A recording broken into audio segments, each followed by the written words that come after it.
सही मन लुभाए गुरी तुर रूप के रंग के लाली रे झील सही तुर गहरे नयन पंखुरी होठ गुलाबी रे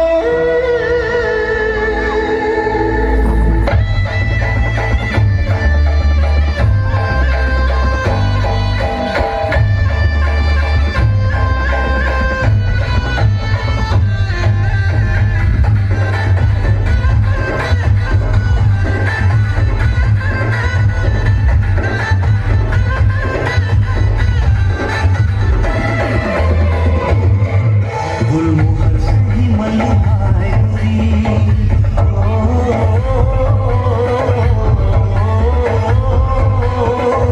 गुलमोहर सही मन लुभाए गुरी रूप की रंग के लागी रे झील सही तुर गहरी पंखुरी होठ गुलाबी रे झील सही तुर गहरी पंखुरी होठ गुलाबी रे अंबर निकल के चाँद घर की महाए रे आगे डहर लेते दिन माँ समाए रे प्रेम नगर में जैसे इश्क जादी आए रे मन भरा सही लुभाए सजन तोर हीरो के जैसे रंगाई रे दिल की राजा मोर बादशाह मनमोहे तोर सुखनाई रे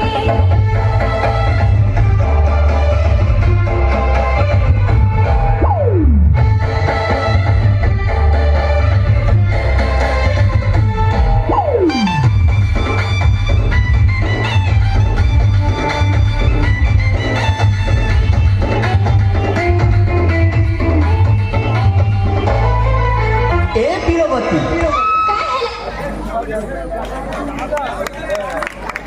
बहुत बहुत धन्यवाद। ताली बजाओ ताली।